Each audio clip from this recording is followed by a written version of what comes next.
G'day reefers and welcome to another episode of Gallery Aquatica TV. I'm Adam the cameraman. You guys don't see me very often, but I do have a series we've got going for the Gallery Aquatica channel currently, which is my new water box that I've purchased from the store.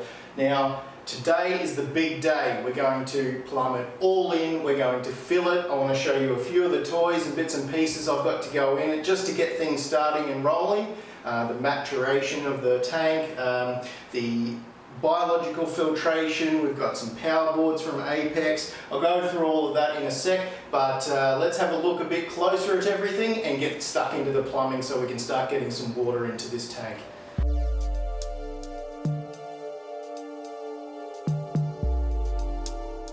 Okay, so here we are. We've got the list of instructions there with an explanation and a diagram of where everything needs to go for the plumbing.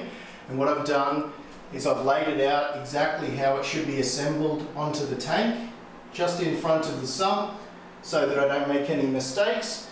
So now that we've got an idea of where everything needs to go and how it needs to be assembled, let's get straight into connecting it. Okay, so the way I'm going to start this is to attach the top pieces first. I'll put those down into the weir. That way we've got the bottom of the drains and the return all sticking out, so I know where to put the other pieces. That'll allow me to start screwing those in and push the sump back into position so that all the drains fall into the position they need to. The return's not as important because it's soft plumbing. I may hard plumb that down the track, but for now I'm sure the soft plumbing will do the job. So let's start connecting. Alright, we've got the top parts up. Let's start putting them in. So always matching up the bulkhead and making sure we've got the O-ring in the top part. This is the center main drain with the basket on top, the filtration basket. The other is an emergency drain, and then the final one is the return. So I'll leave the return there. I've just popped that in over the hole. This one, same deal. Make sure you don't lose your O-ring. That's very important for the seal. I'll pop that over the hole in the middle there. Here we go. And then the final one, we need this top part again, just making sure our O-ring is in there and trying to center it over the hole like so. And now we'll go down below and screw in the bulkheads. All of them are in. I've just finger tightened at this stage. I'm going to put the return splitter on, and this will allow us to have the return nozzles come left and right of the weir to bring the water back into the tank. And underneath we have the bulkheads all installed. Now we just need to screw the unions on with the rest of the plumbing. That should be good to go. Okay, so I'm just getting the nozzles out of their kits.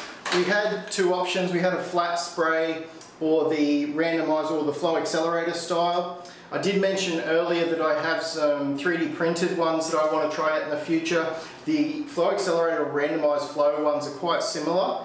So what I might do for now is just stick with the flat top ones, just a flat spray, and then when I figure out what other circulation I want to put in the tank, whether I'm going to convert my gyres over from the old system or get new stuff, then I'll determine whether I want to change the nozzles or not. But for now I'll just stick with the stock standard default ones that they come with.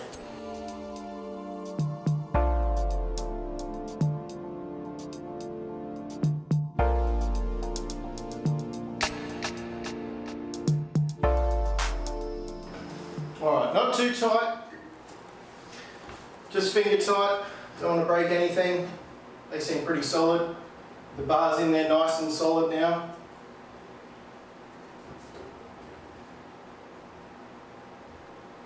I think we're pretty good. I've done the underneath bulkheads just finger tight as well. So let's go ahead and throw the rest on. We'll get these unions on with the gate valve and the emergency drain piping as well. Okay. Final touches on the plumbing now. This is where I want to align everything. So I'm just going to sit it there and mock it up to where it needs to go, and then slightly adjust our sump. I have a feeling it may be wanting it to go hard up against the right side. I almost moved the whole tank then, I think I did. But that should be pretty suitable. Now I did take off the O-rings, so I'll need to reseat those in. Just double check we've got a nice finger tight seal. Pop the O-rings in.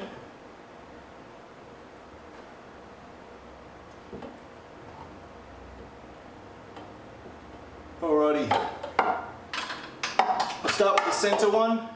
Centre one is the gate valve drain, which is the main drain. This is how you dial in the accuracy of flow in the tank.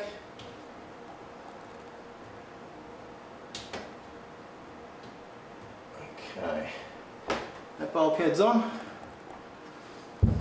And no, it doesn't actually want it hard up. I think it actually wants it centered, which is kind of cool. So this is why I did the center one first, because if I did the other, I'd probably have to end up moving it anyway. But here comes the emergency drain. Same story. Need to seat the O-ring as it was also taken out when I was tightening. So I've just double checked I've tightened this one well. Yep, it's not moving. Obviously going to check all this for leaks after the fact, guys, but for now I think they're pretty good as far as the seal's concerned. Just get this O-ring in there if it wants to play games, hopefully. There we go. In goes our emergency plumbing, and I have to take a bit of a different angle to get to this one.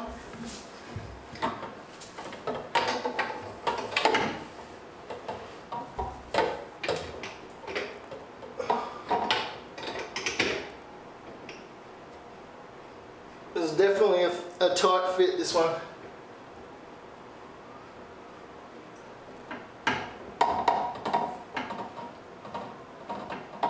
Alright, so I think the bulkhead's screwed on enough now that I can just finish it off. Again, twisting the drain so it all sits uniform.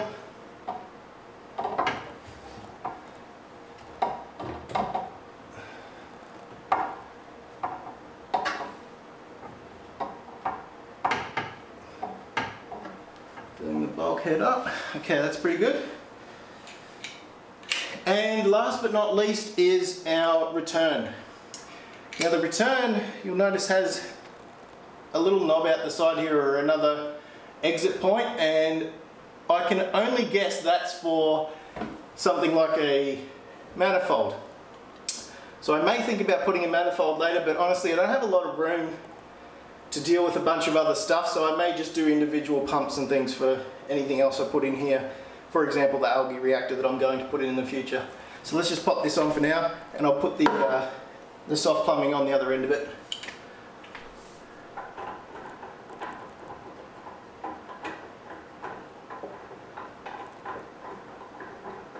I am, however, going to aim to have that outlet facing either dead on or away. That way it's not fouling the others or getting in the way. Doesn't really matter because I don't think I'll end up using it, but I would prefer it to not be facing that way. If I ever do put something on it, I'll be undoing it anyway, obviously. I keep actually shifting the tank in here. Once this is all in, just before I actually fill it, I'm going to get my tape measure and make sure it's equal both sides, and then put the water in. So soft plumbing, making sure it goes in and onto the hose tail barb, nice and easy. So we've got a good finger tight seal there. Might have to get a little bit more leverage for these other ones.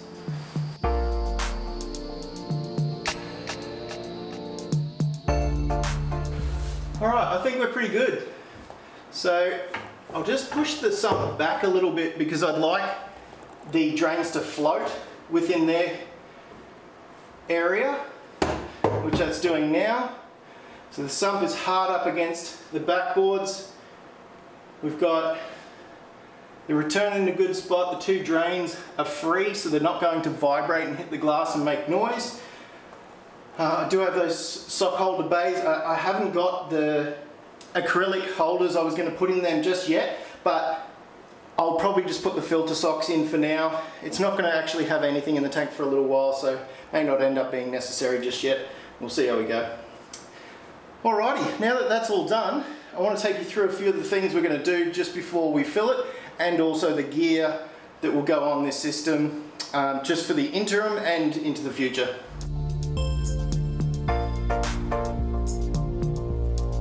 Okay, so let's look at this gear. Need a return pump, obviously. Had a few submissions there in the comments, guys. I really appreciate the feedback on people's choices. I am definitely going to put my Royal Exclusive skimmer on this. So I went and purchased an Octo Varios 4. This one is, I believe, a 4,000 litre per hour model. I think that's going to be more than enough for this. The fact that I can actually dial it in as far as the output is concerned, that will be very handy. I can do it both by the controller that comes with the pump itself. Octo has a great controller. It's this little white box here. And another beautiful thing about this controller is that you can see on the left here, I'll just put the pump, actually I'll pop the pump in the return because that's where it's going to go. So it fits nicely back there. Now, the controller has a little area on the left here, which is 0 to 10 volt. I plan on actually plugging that into the Apex system and having this controlled as far as its speed or output's concerned on the Apex system. So for now, I'll run it with this controller, but eventually I'll put all tanks in unison on that one system and just having different modules for each areas. Now, the next little toy is, speaking of Apex, a power board. Now again, for now, it's just going to be a power board. So it won't have any of the control capabilities just yet because my Apex controller is on another system and I still have to run wiring from that end of my property down to here. But we'll pull this little guy out. Now, a lot of our overseas viewers may look at this and wonder what it is, especially if they've already got Apex systems, because it may look unfamiliar to them. Because as the Australian standard goes, we actually have a different power board and we're only limited to 6 points on the board. You'll see it's completely different to the big, nice flash orange one that you can get in the US and in Europe, I believe. But it still does the job the exact same way, just looks a little less special, I guess, but still a pretty good looking board. And I will end up mounting this external of the cabinet. I think I'm going to come this side since there's a power point closest to me just here, and that will run just as a normal power board for now, like I said, and then I'll get the control in here a bit later for it, but that's a nice little addition to this one. The next bits and pieces all have to do with the filtration. So I've got a couple of packs of the MaxSpecs Nanotech BioBlocks. Now, there are other options out there. I have used many other types of biological filtration in the past. We're talking about like Live Rock itself, Marine Pure blocks, Marine Pure balls, Cyperax, coral rubble, coral sand, all of that sort of stuff. Most of it works fairly similar as long as you keep the nutrients under control as far as your bioload's concerned. So I think just form factor wise, these fit the build pretty well. Nice and small, plenty of surface area according to them, and that should be plenty for the biological filtration. So here's one of the blocks here, in case you've never seen one. It's kind of cool, hopefully that focuses for you. But I've got 4 in total, should be plenty for this tank, especially because the bioload will be so minimal in the way of fish. It's going to have a fair bit of coral in it, but their waste, I don't think, unless I'm really coral feeding a lot, isn't going to be near as bad as a fish stock system. So we'll put these guys in here. Now, I haven't really got a final position for them yet. At the moment, I'm just going to pop them in the sump so that they can get contact with the water in an area where enough flows over them so that they meet as much of the volume of the tank per hour as possible. So those little guys are going in.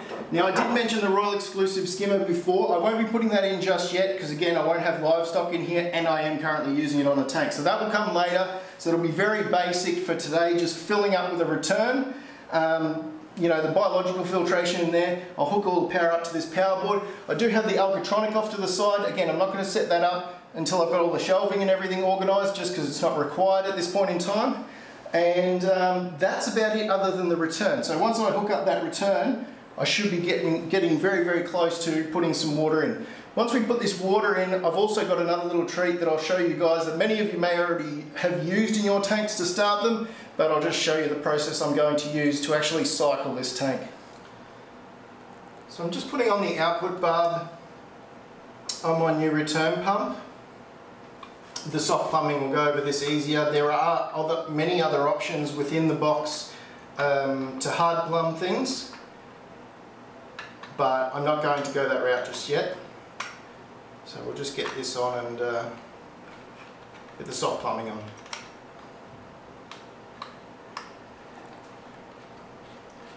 And what I'm actually doing with this barb is pulling as I'm screwing it on. This is just to make sure that the O-ring that's inside here is always going to be pushed up, right up to the top and sealed. I did have a minor flood the other day come out of my chiller, and when I took it off, it was because I hadn't pushed the O-ring up into the corner. So I had a little drip leak, so this has just made me conscious for all of these types of connections in the future, just to double check and make sure that they're nice and sealed. That feels pretty comfortable now.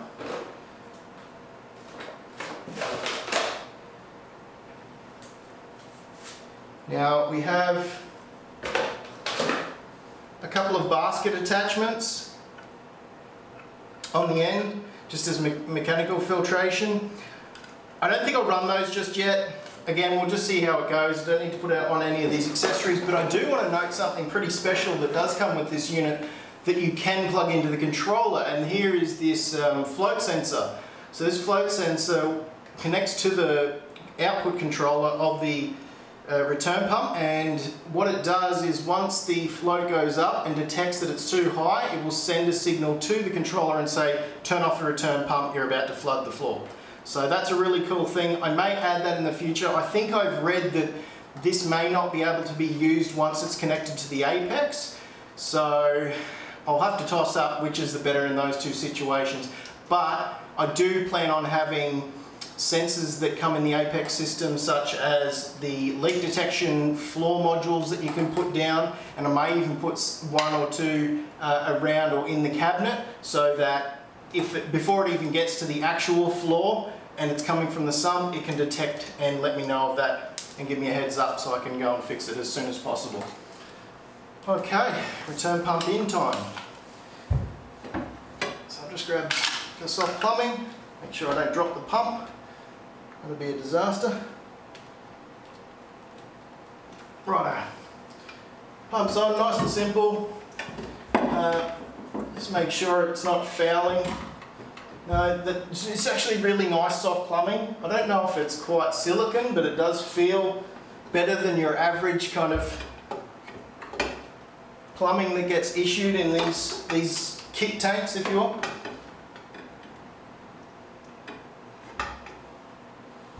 Okay, so now I've just got to plug that in, but now it's time to get some water in it. This is the fun part. Okay gang, so quick measurement check. I had it look by eye, it looks pretty close, but I just want to be sure with the tape measure, so quick measurement check. I'm looking pretty happy with that, so onto the water.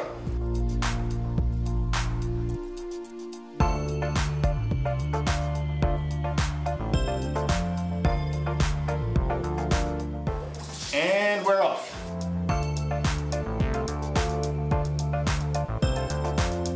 So this is all RODI water. I haven't done anything about the temperature for it. I've basically just filled these containers up which is with as much RODI water as possible, just to fill a tank. So once everything's in and I put some salt in and whatnot, I'll get it circulating through, make sure the return pump works, make sure everything in the filtration area works, and then I'll worry about getting it to temperature for putting the other bits and pieces in.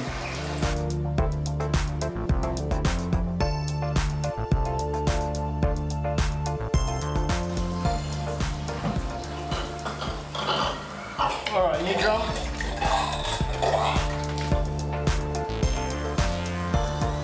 And once this one's emptied enough, I'll just pour the remainder of this one into here.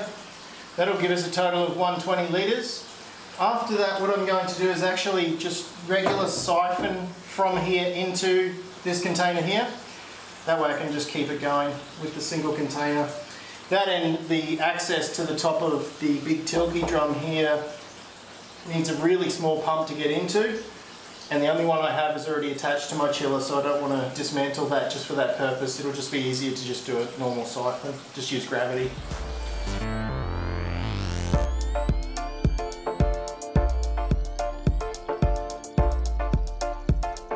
As soon as it goes over the overflow, not even before it starts to fill it, I just, as much as, like even if there's just like a tiny little bit of water in there, that'll allow me to see if there's going to be any leaks. So as soon as that happens, I'll be switching everything off and stopping the siphon, just so I can double check before I fill it up and the rest of the sump as well.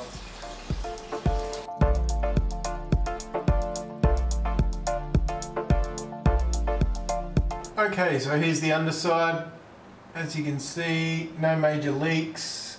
It's all nice and tightened and dry. So I think it's pretty safe to say we can keep on filling. Our return has a slight amount of water that's come back through the nozzles just as a back siphon. That's no big deal. That was kind of expected because I had them under the surface of the water. So that's fine. But it's now time to finish filling.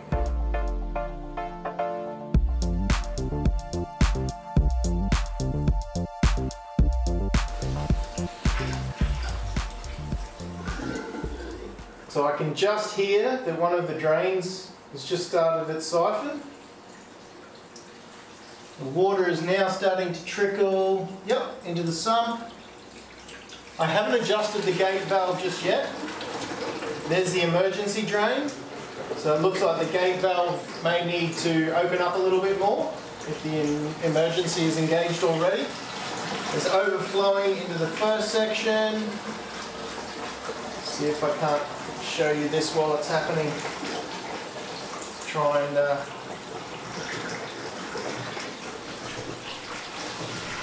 do this all at once. So this is the filling, and then down here is everything overflowing into the sump. You can see it's made its way into the bottom chambers, filling up, filling up, filling up, filling up, starting to saturate the max spec clocks. The return chamber is also filling up because the nozzles are now underneath the water in the tank. The tank level's high enough up here. So we'll keep going until we run out of the current bucket, and then I'll re-siphon again and finish it off. And we're off and running. So I'm going to dial it down just to number 1, and here we are. So we've got these going now, our 2 returns. I'm just going to pop them down underneath the surface. So we've got flow, we've got circulation, and now I'm just going to check underneath to make sure everything's circulating correctly.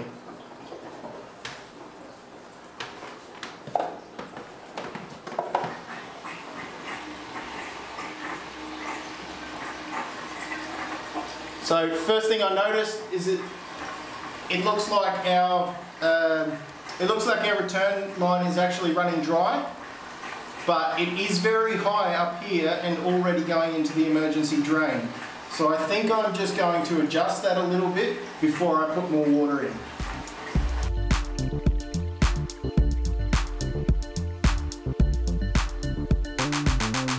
It seems to be pretty balanced now. We're not quite going into the emergency, but it's close enough that should it get out of hand, it'll go down it straight away. So I think we've got a pretty good balance there. Again, I'm just going to keep adjusting the valve until it's perfect, but that's pretty good for now. I'm pretty confident in that. And then down here, we're also fine. We've got plenty of water. It's super quiet now that I've taken some time to dial in that gate a little bit more, so that's really cool. We did have one little leak that I've already fixed, and that was the little plug for the manifold that I was talking about earlier. It just hadn't been tightened up enough. Finger tightening wasn't good enough, so I just grabbed some multi-grips and tightened that, and that's no longer leaking. There was a slight leak from the soft plumbing, but that's because I think I didn't pinch it hard enough with the clamp, and I fixed that too, so no more drips. They weren't big leaks anyway, they were tiny drips, but they're all fixed. It's running really well now. As you can see, the flow from to the outlets doesn't leave a whole lot of room until it goes over, but that's the good look of a shallow and rimless reef, I guess. And that's about it. There's only one more thing I want to show you guys before I head off, and I'll show you that right now. Here's what I wanted to show you. It's just a bottle of ammonium chloride and Dr. Tim's One and Only. I'm sure you saw it sitting on top of my overflow at the start of the video. Really good for cycling a tank. I've cycled many tanks with this stuff before and it's been phenomenal. It just does the job. It's what you need. Essentially what I'm going to do is pour this entire bottle in, because the volume of the tank and sump equal pretty much perfectly one of these size bottles. This is the 4 ounce 120 ml, which treats 60 gallons, and this being a Waterbox 60.3, it is pretty close to that 60 gallon mark. I think it's 61 with a little, you know, wiggle room there. So this will be plenty to do the job. And the ammonium chloride, obviously, to give food to the bacteria to then turn into nitrite, and then hopefully I'll pop in some seeded media from the other tank as well and help that nitrifying bacteria convert those nitrites into nitrate, which can be exported by many methods, be it, you know, algae control or water changes. Obviously there's liquid dosing, so you can do carbon sources, all of that good stuff, which I'll decide what method I want to go down the track a little bit more when the tank's along the way and a bit more mature. But for now, this will get us started. I do need to go and probably grab a couple of new tests just to test my ammonia and nitrite, because the last ones I had was the last cycle, which was years ago on my other tank, so they're probably not in date or not reliable enough for me to use them as a way to gauge how well this is working. But this will be the method I'll use to cycle. The first fish that will probably make its debut in this tank is most likely to be one of two things. It's either going to be my current 6-line wrasse, and he's in the other tank at the moment. He's done a great job of pest control, and his job in here will be the exact same thing. I want to keep it nice and clear of pests on all the coral. I want to grow out some really nice coral in here, some special pieces, so I can't be dealing with pests. So that biological control will be great for him. Or if I don't choose him, I may pull over, say, my pair of clowns or something. Just something to live in the tank until it starts getting a bit more established. But that's about it for today, guys. I did plan on doing the salt today, but I don't think I actually have enough now that I've double checked. So I will have to do that another day, but I think I'll just leave that for perhaps maybe the start of the next video. This will just run cycling over a day or two just to make sure. I won't put this in yet, obviously. I want to make sure it's at the proper specific gravity and salinity before I start seeding the bacteria. But for now, I want to see that the tank can just operate as it's intended and no major leaks or no major issues. And then once I'm confident with that, I'll go ahead and put the salt in. I'm most likely going to use some Aquaforest salt. If you've guys got any recommendations of what salts you use and you find really reliable or good quality, let me know. We do have access to all salt types from Gallery Aquatica, so it's not going to be a drama for me to go and get a different type if I need to. But thank you very much for your time. I really enjoyed presenting this again for you today. We're getting a bit further along with the tank. Things are starting to get a bit more exciting. Next one, like I said, I'll add in salt and start looking at doing some aquascaping. I've also been tossing up whether or not to put some substrate in it. I do have some really good carob sea substrate downstairs for my big custom tank that I'm sure I could share a little bit for this tank. So if you think it should have some sand, let me know. If not, say no. Pop those in the comments below, it'd be really appreciated. But yeah, that's it for me today, guys. Happy reefing! So that's our video for today. If you enjoyed it, hit the like button, hit the subscribe as well. We'll be putting out videos every week showing a new tank with new products. There's going to be lots in all the videos. I'm Cam the Fish Guy, and keep on reefing.